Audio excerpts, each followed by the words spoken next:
Hello and welcome to Strange Stories. It's great to have you here. We are all about sharing stories of near-death experiences from around the world in the hopes of bringing some light and inspiration to your day. Our daily videos offer a glimpse into what lies beyond this life, and we believe that they can help us all appreciate the gift of life a little bit more. If you enjoy our content, please consider liking, subscribing, and hitting the notification bell to stay up to date on all of our latest videos. Your support means the world to us and helps us continue to grow. And to our returning viewers, welcome back. We're thrilled to have you with us again. So go ahead, grab a cozy blanket, get comfy, and join us for today's incredible near-death experience story. In 2011, I competed in a trail running race. This event was entirely for charitable purposes. I was aware that all race revenues would be donated to a charity that assists persons with disabilities in need. This made me quite proud. When I arrived at the race location, I could hear people laughing and cheering. Charity participants promoted and raised funds for their organizations. I also observed several disabled folks who were just as excited and motivated as everyone else.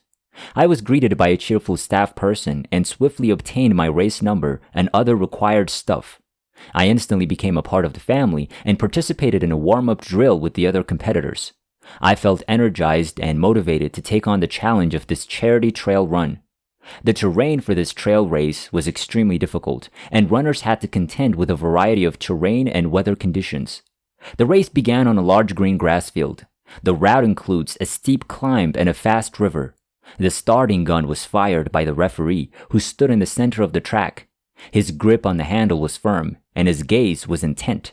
Under the referee's instructions, the personnel next to him verified each runner's equipment and number plate to ensure the race's fairness and safety. The competition officially began with a loud gunshot. The racetrack was teeming with people who were cheering. The sky began to cloud over shortly after we left. A soft air caressed my cheeks. The temperature fell somewhat as it appeared to be about to rain. I didn't lose motivation because I realized I'd worked too hard to give up so easy. A river appeared in front of me at that very moment. It was the race's wildest river. I was not far from the finish line after crossing this river. I took a deep breath and quickened my speed in order to save as much time as possible. I anticipated the second part of the race would be more difficult and would require greater physical power and endurance.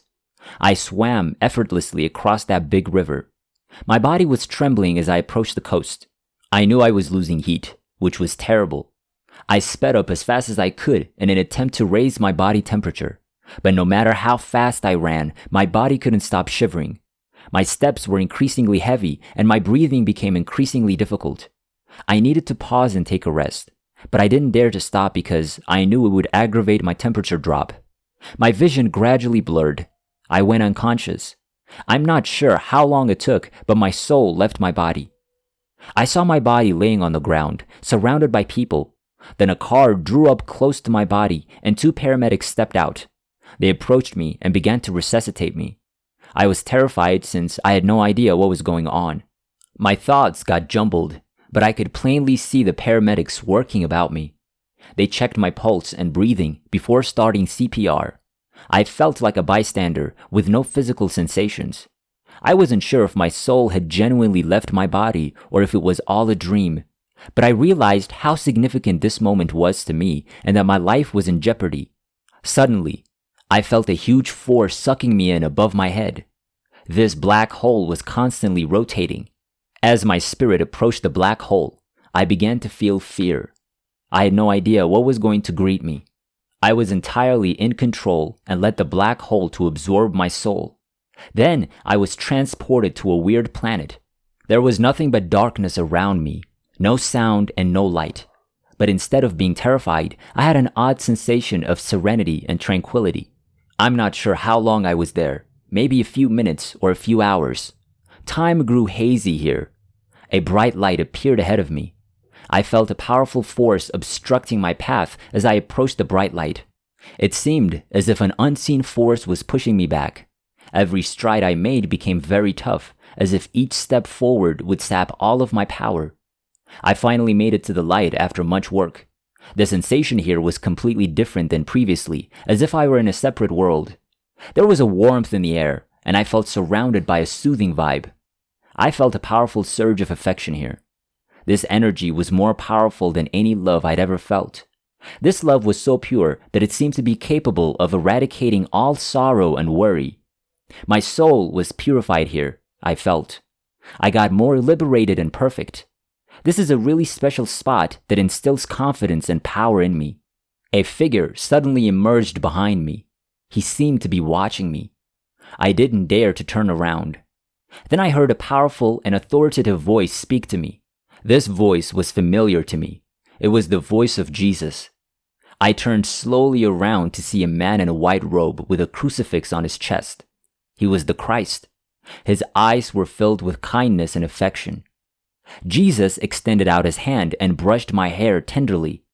The sensation was delicate, like a father stroking his son. I felt this warmth and affection surrounding my heart. As I approached Jesus, he seemed to already know how I died. He replied softly to me, "I know all that you've done for others, my son."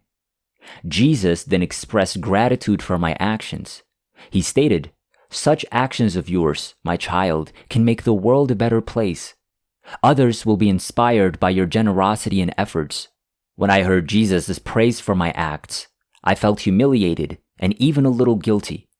I thought what I was doing was insignificant. However, Jesus disregarded my views by adding, "My child, don't underestimate what you've done. Every tiny thing has meaning and has a great impact." I was taken aback by Jesus' statement, since I'd never imagined that my acts would have such a large influence.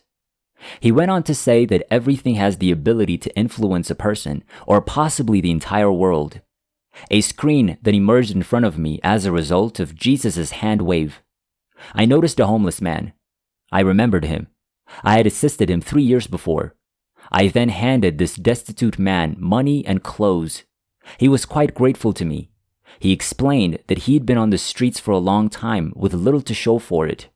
He felt honored to have met me and that my assistance had changed his fate. Then I noticed this life was behind him.